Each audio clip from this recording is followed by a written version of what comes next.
Well, hi, everybody. Today is going to be a really fun day because we are going to take our gingerbread drawings that we did, that we outlined and made the whole composition last week.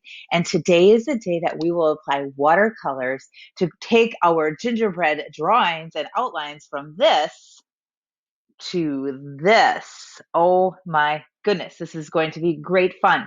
So for today, you will need, let's make this is Conrad's screen a little bigger so you can see all of the stuff. To make this happen, I have my watercolors, my brush, paper towel, cup of water, and on standby, now this is certainly not something you have to do, but if you would like to, I'd highly recommend it because I love glitter and sparkles. But if you have any kind of like sequins or sparkle, I've got my glue on standby here and some glitter ready to go to razzle dazzle when I am all done with the painting process. So without further ado, let's see how to transform this beautiful drawing into this beautiful painting. All right, our first job of the day is going to be to start with the sky.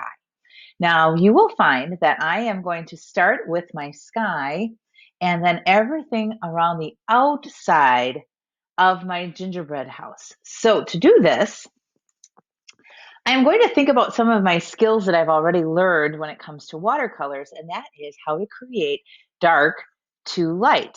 So up at the top of my painting, I will start with some blue. So I'll activate my blue. And the goal here, of course, is going to be darkest at the top and then lightest as I work my way to my horizon line. So let's see here. If I start with my dark blue, ooh, that's a very dark blue. Fantastic. Now, instead of getting more paint, because this is so dark and I want to make sure that I can spread it out, I need to activate with water. So my deepest, darkest is going to be at the top of my sky. And then as I add, I will blend into what I've already done. And my thought is as I get to the top of the house, that's about where I'm going to stop adding the dark blue. And now from here on down, I will add just the water. So here I go to the water.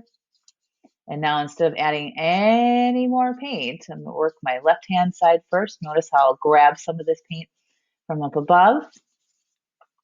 Also pay attention to this idea that as I'm painting, I am moving my brush just side to side. And now pulling some of that darker blue down towards, I might just need a little extra paint with some water. Pulling that blue to my horizon line. And when I get to my horizon line, that is where I will stop. Ooh, that worked out pretty nice. Got dark blue at the top and lighter blue towards my horizon line. Now let's see if we can pull that off on this other side. I think I might need a little paint because you see this is already drying. Holy cow, that goes quick. And I'm avoiding the house, trying to stay away from any of my house details that I have. And now here I'm just adding the water to pull down my color. Might need just a teeny tiny bit just to make sure I can make it all the way. But as I get to my horizon line, my blue is going to be a very, very light blue, a little bit on this side tucked in. There we go, a little bit in here. Okay, so I think I've done it. I've achieved darkest at the top, and then as I work my way down, lightest towards the horizon line, that separation from our snow or our ground to the sky.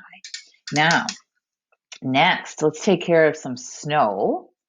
And to do that, I'm going to actually activate my black, believe it or not. Now, if your watercolor set is like mine, remember, it can be a real easy mistake to mistake this for black because it looks so dark, but that's actually purple.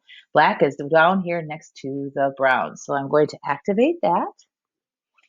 And just want to check on my recording here. Looks like we're doing great, everybody. Okay, back to the big screen. So here we go. I have my black. Now, you might think, well, Mrs. Conrad, why are you using black in the snow? Well, this is just to give it some shadows, if you will. So I'm going to take that little bit of black and put a shadow underneath this tree at the horizon line. Now, of course, to spread this out, I'm not going to get any more black. I'll just go in here and then spread it out until it disappears. Now, do you see how that's kind of puddling up over here? Just going to leave that alone and let it do its thing, because watercolor has this great ability to kind of do its own thing that you can't necessarily control. But that's not a bad thing. We just let it dry. And now I'll spread this out till it disappears. All right, so we've got our shadows at the top of the horizon line. Now, another place that we could add this tiny bit of black, it's got a lot of water in it. I certainly am not going to go super duper dark, would be underneath this part of the house and this right along the side of the sidewalk. If I add some of that gray, because of course black with a lot of water is gray, I'll add some there. That gives me a little more 3D quality. I'm just getting the tiniest little dot on my brush right now of black, adding some water, and then I'm going to pull some through here as well. And of course, getting the water to spread that out as far as I can so that it actually goes from gray and transitions right into white. Gives us some really nice highlights, looks pretty great. Okay, there it is. We've got the sky and the snow complete.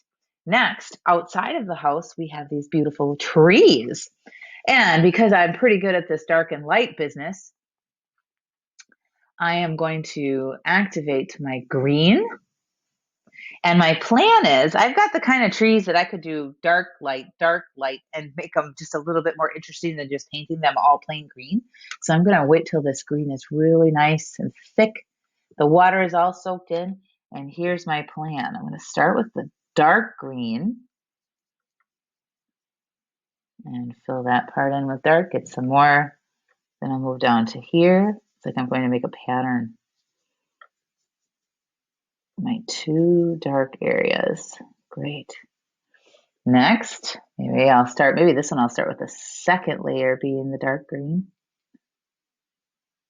opposite of the one I just did. And there. And then on this one, I could do the top layer, the dark green. So these two trees don't look exactly the same. Now, if you don't have trees that have sections, you could certainly do like darkest to light in your tree. If that works for you, just to get your little practice of darks and lights going. Now, to do the light, I'm not going to get any more paint. Instead, I'm just going to grab some water, and it looks like I've got more than enough paint on this brush. See if I can get that to look like it's light green. Sure enough, there's my light green. Now I'll use what's left, because that'll be a really nice light green. And fill that section in with light green. I wonder if I could keep going. Oh, sure. Do you think I have just enough to pull it off? I don't know. I might run out. Look at that. There's some light green. I'm going to keep going till I run out completely. And look at that. I'm not even going to run out. I made it all the way. Okay, so now I've practiced my darks and lights in my trees as well. I better clean out my brush really well because I have plans for those stars. Of course, I'm going to go for a yellow star. So I'll slide and glide my brush across my yellow. I'm a slider, not a smasher. I hope you are too. It's not good for your brush to smash it in the paint. Let that soak in just a little bit so it's a really nice bright yellow. And now being very careful of where I rest my arm because I've got some wet paint down here. Painting those stars. Looking really good. And you know, now that I'm thinking about it, I'm looking at this and I think my pathway, I need to add like a little darker gray in that path here. So I'll start at the top of my house. That's very dark. So I'm going to wipe that off. And then working from the house, just going to spread in so that this path looks a little bit different than the rest of the snow. That'll be nice. Okay. Moving from darkest right at the bottom of the stair, at the door here. And then lighter as I get closer to where a person is looking at the picture. This is looking great. Very, very nice. Okay, background complete. Time to start on the gingerbread house. So as far as the gingerbread house goes, before I start with all the fancy candies and everything, we would want to think about what is the actual gingerbread that is peeking through, the brown parts.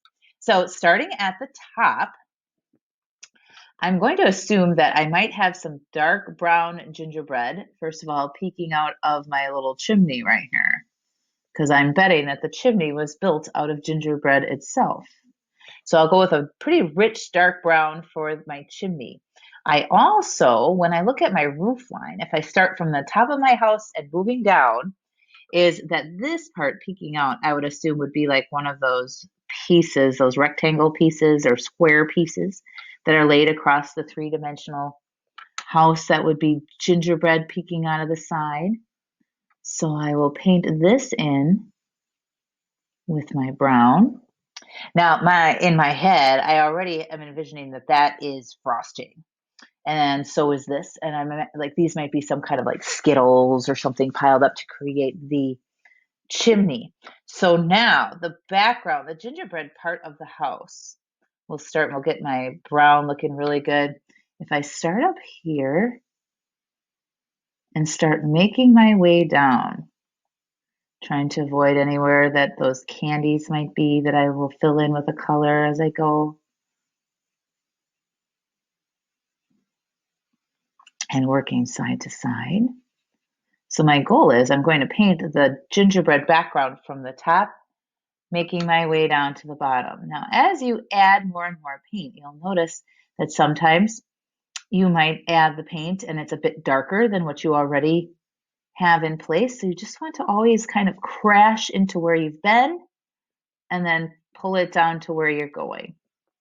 Get a little extra water, because this, of course, is something that we want to spread out. Notice for the most part, I'm trying to work side to side.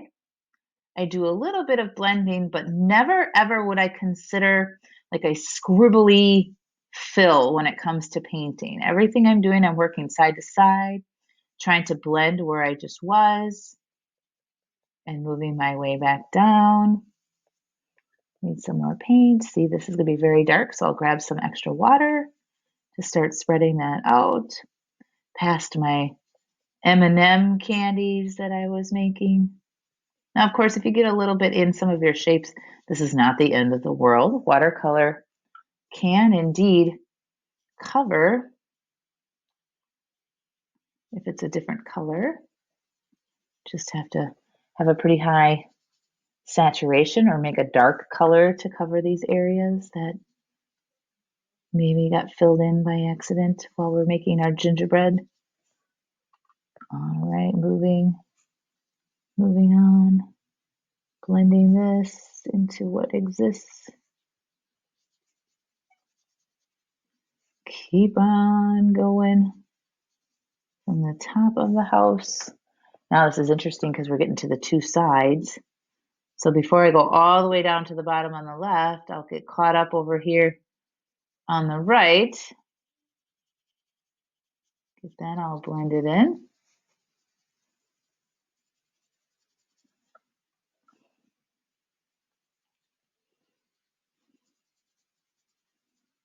Creating my gingerbread base here. Those are my gumdrops that I drew. Now, as I'm completing this background, while I'm using this brown for the gingerbread, probably should think about what else would be peeking through when it comes to the gingerbread itself. So let's get that all blended. Oops, don't forget those little tiny areas next to things. Okay, looking good. So, I'm thinking that this part right here by the windows, that might be peeking out gingerbread. That little dormer for the window here. Of course, this is white frosting. I'm going to be creating that as if it were white frosting or snow that fell on the house. And then I also, let's see, I could see this being like a gingerbread square piece coming around the door, or maybe like a chocolate bar, Hershey's chocolate bar that I'm making door layers with. That's kind of fun. Okay, looking good. Now I'm just going to check this over one more time. Make sure that my brown is good to go, and now I'm moving on. All right, I think I could safely do my M&Ms because I know that those are the Christmas green and red M&Ms. So let's activate the red Slide and glide. Get that nice and bright and rich, not a lot of water, just enough to make it shiny. Let it soak, and here I go. Okay, so starting, oh, let's see. This was a red M&M, green, red, green. Now we'll drop down here, red, green, red. Okay, these are green, so this could be, how did I do that? Red, green, and red. Red, green, red, green, red, green, red, green, red. That could work. Just spreading out my green M&Ms, I guess. Okay, I think this is also going to be a little center of my, like a red hot maybe. And then these, if I consider it, I'll put a little red up in the chimney here as if those are maybe skills or something on that order. And now what else could be red? I think this, I would probably, if I had candy, this might be a red licorice string. Have you ever seen those strings that you can, that would be nice and bendy to make a round window. And this, of course, could be regular licorice. Okay, so we'll frame out my windows. Did you notice I started with my red up towards the top of the house again? And here I go, working my way down, making my red windows. Okay, red licorice, this looks great. And let's see, now maybe these, of course, would be like my little red berries. So I'll take care of more red while I'm here. I think a red bow on the door would be just lovely. And then I kind of imagine these as like peppermint swirly pops here, or like candy cane swirls. Very nice. As I think about this, I just want to check over, make sure. I'm thinking as far as the gumdrops go, I've got a lot of red going on already, so maybe I'll save that for another color. All right, washing my brush. Now, green, I know I have my green M&Ms up top, so my green is already activated from the trees. So I just wash out my brush, and now I'll fill in my green M&Ms that I left remaining. Nice. Maybe add a little bit of green up here into the chimney. Want to spread out that green a little here, a little there. Now let's work our way down. What else could we make that's green? Oh, yes, here. The holly leaves could be green. I just noticed I missed some of my gingerbread right by the holly. I better let those dry though before I add any brown in there. And then, well, here's my Christmas wreath. Let's get that nice deep green for that.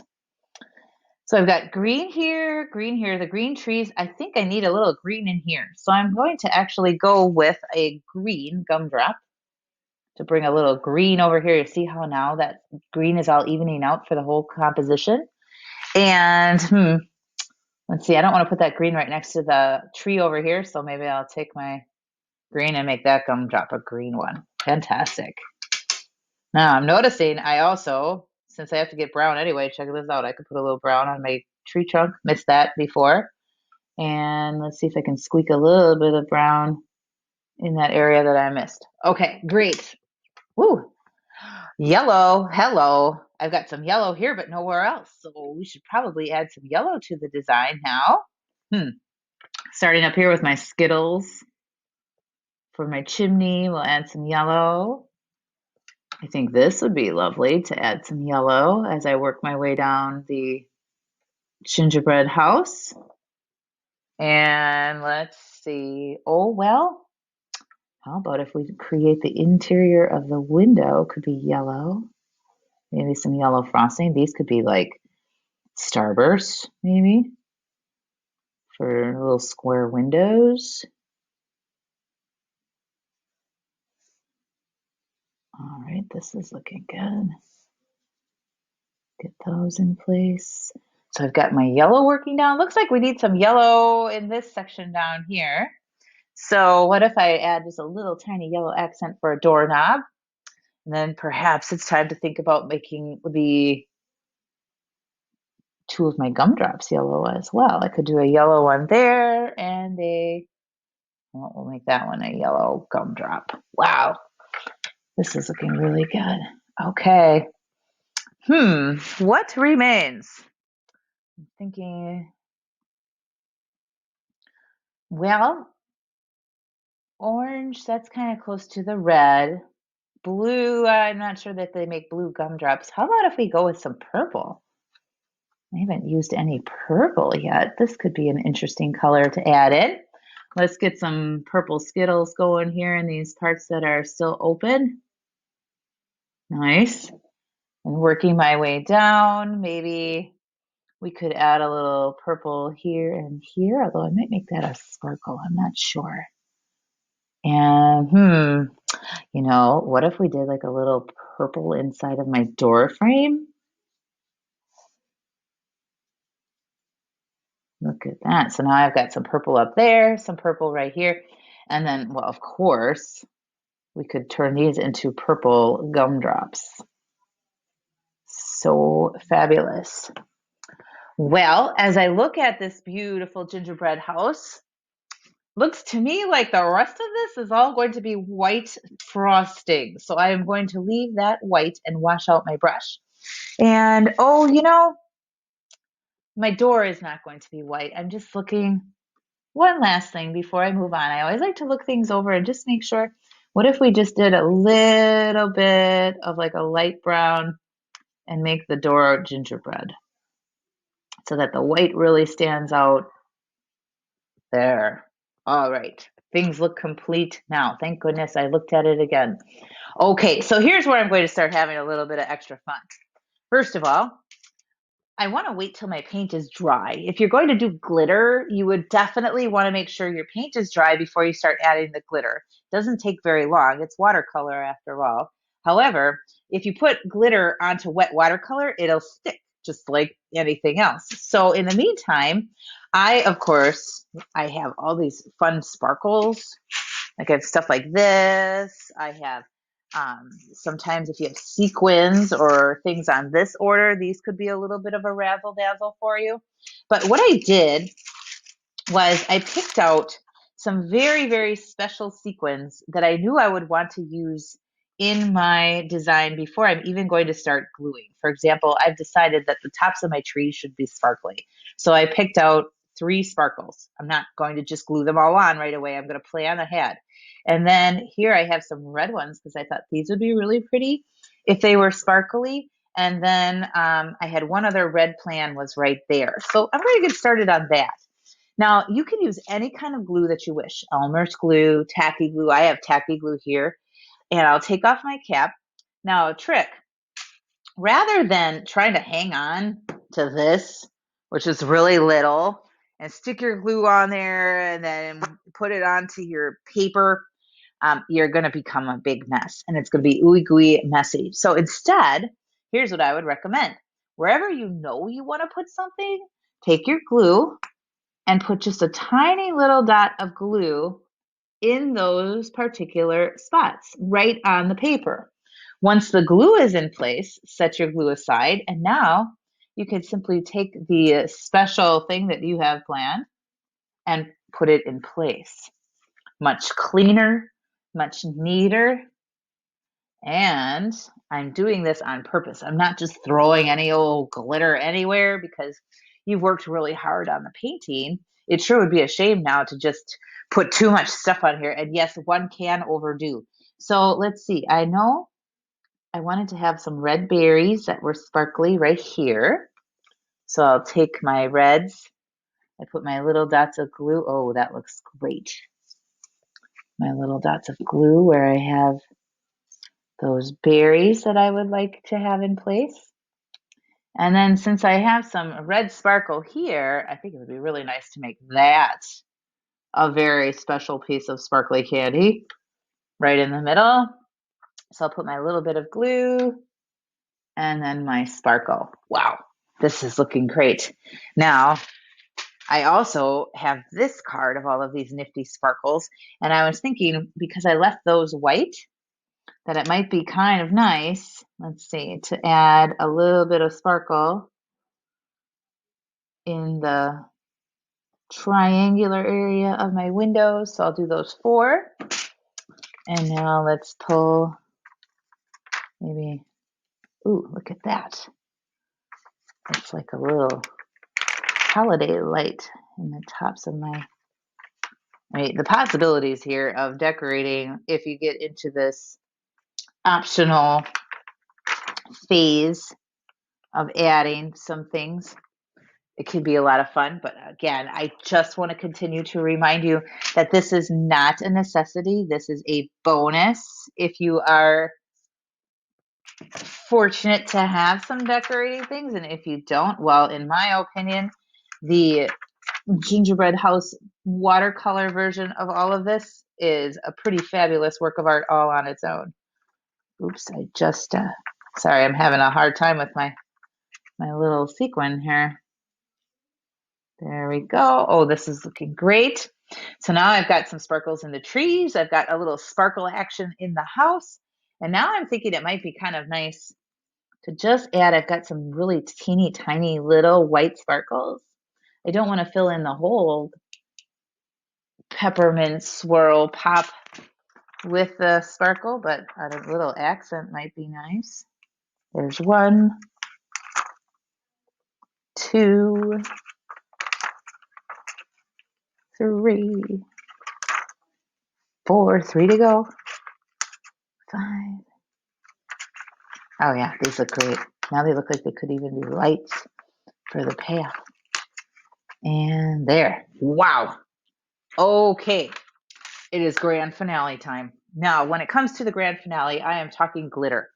Ladies and gentlemen, if you are going to glitter, make sure the people that love you know that you have plans to do some glittering.